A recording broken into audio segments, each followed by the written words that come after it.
Bismillahirrahmanirrahim. Assalamualaikum warahmatullahi wabarakatuh. Alhamdulillahirabbil alamin. Allahumma shalli ala Muhammad wa ala alihi wa sahbihi wa man tabi'ahu bi ihsanin ila yaumiddin wa ba'd. Teman-teman level 6 yang dimuliakan oleh Allah. Nah, hari ini hari ke-18. Nah, jumpa lagi dengan Ustazah Ahad di pembelajaran online. Nah, semoga video ini bisa disimak di rumah dan sambil nyimak sambil dibuka Al-Qur'annya ya. Karena Ustazah memang ingin menjelaskan beberapa ayat yang harus dipelajari di hari ini dan ini penting sekali. Nah, di hari ke-18 ini kita belajar surat An-Nur ayat 21 sampai ayat 34.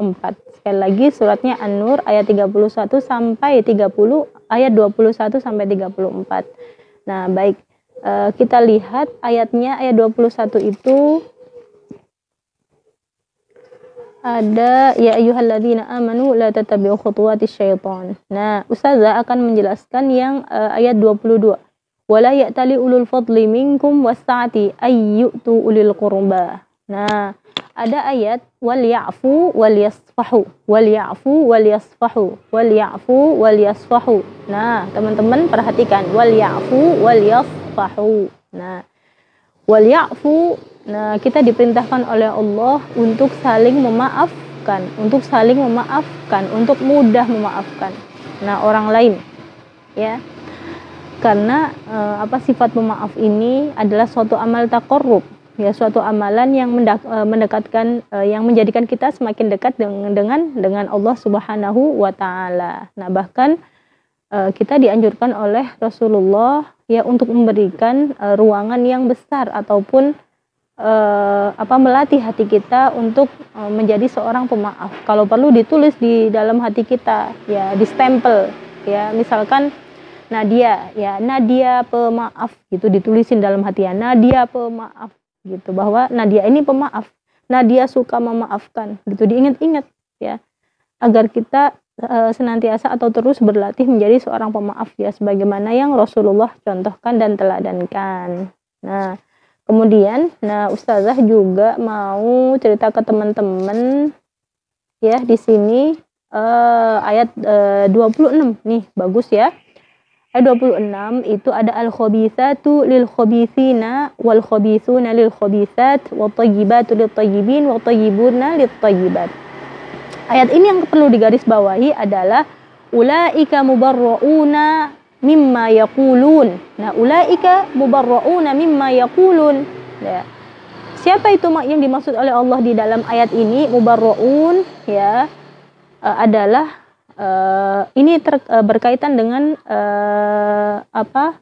hadisul ifki ya, kisah hadis ifki yang sudah diceritain sama Ustaz Tajun tuh di hari ke-17 ya, iya, hari ke-17 kemarin yang ada di surat ayat 11 ya, udah diceritain ya sama Ustaz Tajun ya, tentang hadisul ifki. Nah, bahwa di ayat ini Allah itu menekankan kembali ya, bahwa mereka itu mubarrauna mimma yaqulun ya.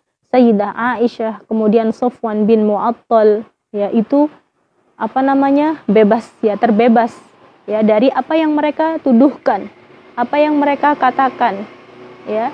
Karena memang Sayyidah Aisyah atau Ibunda Aisyah dan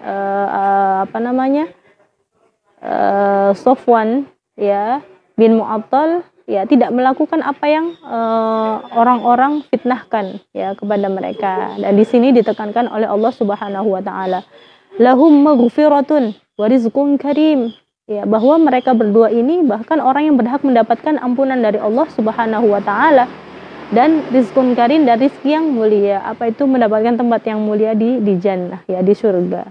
Nah, ini ya teman-teman, silahkan dilihat kembali videonya tentang hadisul ifki ya. Kemudian ayat 27 ini ya ayyuhalladzina amanu la tadkhulu buyutan ghaira buyutikum hatta tasta'nisu wa tusallimu ala ahliha. Hai orang-orang yang beriman, la tadkhulu buyutan. Ya, janganlah kalian masuki rumah ya yang bukan rumah kalian. Maksudnya apa? Di sini Allah menjelaskan ya kepada kita tentang adab istizan atau adab meminta izin ketika memasuki rumah yang bukan rumah kita. Berarti apa tuh Ustazah? Kita adabnya bertamu. Namu tuh gimana harusnya? Nah, di Al-Qur'an juga ada, Masya Allah ya. Ya alhamdulillah kita diberikan Allah kesempatan ya belajar Al-Qur'an. Tuh. Jadi yang kalau teman-teman biasanya bertamu, apa yang pertama kali harus dilakukan? Kalau di Al-Qur'an ini ya hatta tastanisu ya, hatta tastanisu dulu, minta izin ya.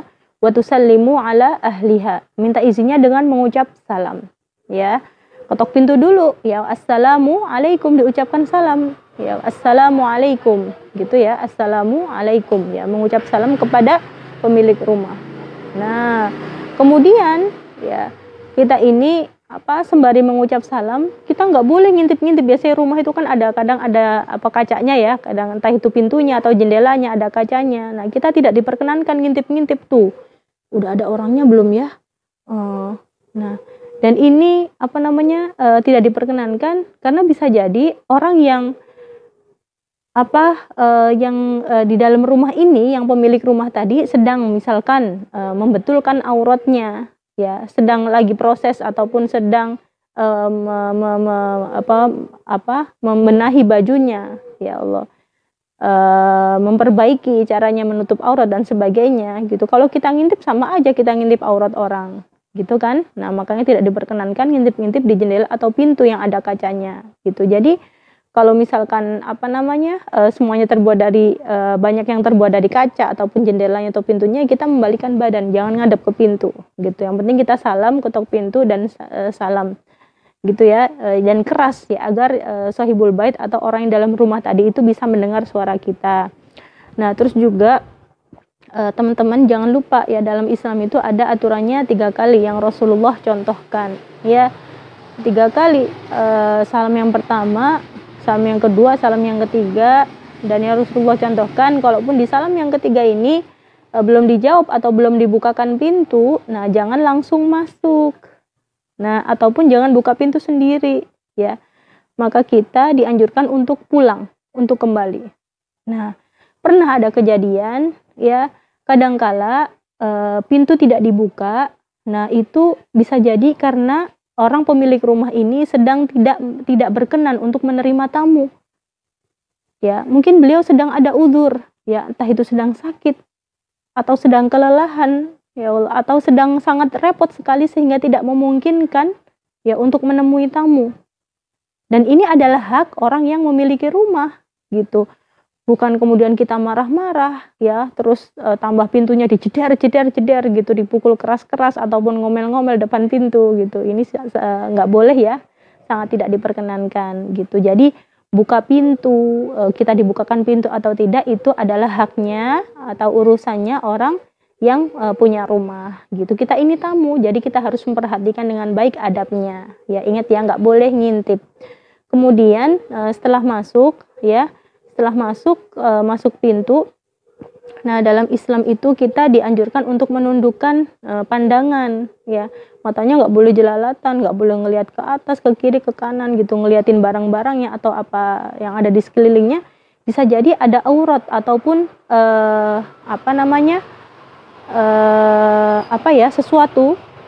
sesuatu yang tidak layak untuk kita lihat, gitu. Makanya kita dianjurkan untuk menundukkan pandangan kita, gitu.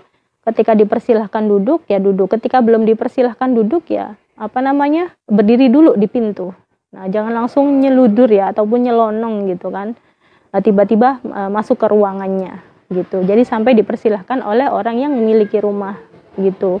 Nah, apalagi setelah kita tahu di situ ada tirai, misalkan di ruang tamu itu kadang dibatasi dengan tirai. Jangan tiba-tiba melewati tirai yang sudah diberikan. Tirai itu ataupun gorden ataupun kelambu itu sebagai pembatas, ya. Nah, kita harus teman-teman harus tahu.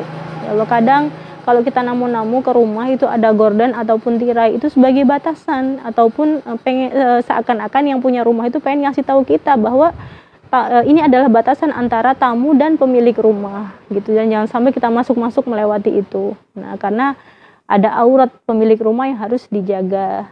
Nah, gitu ya. Kemudian yang terakhir, nah ketika kita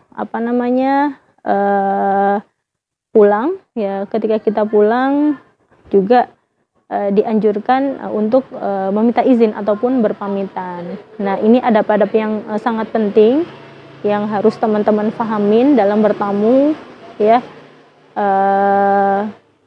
dan harus berusaha untuk dipraktekkan ya. Sudah level 6, jadi sudah harus membaik ya adabnya, harus sudah berbenah, nah harus mendewasa ya, semakin dewasa semakin paham dengan aturan yang diajarkan oleh Rasulullah Shallallahu Alaihi Wasallam. Nah, baik itu. Nah, kemudian selanjutnya di ayat 31, silakan diperhatikan. Wa kullil mu'minati yaghdudna min absarihinna wa yahfazna furujahun. Ini ayat 31 ini berkaitan dengan ayat hijab ya, di mana diperintahkan kepada seorang mukminah. Mukminah itu perempuan, seorang orang Islam yang perempuan ya, yang hatinya beriman kepada Allah. Nah, untuk di sini bab tata cara menutup aurat aja diatur ya dalam Islam gitu.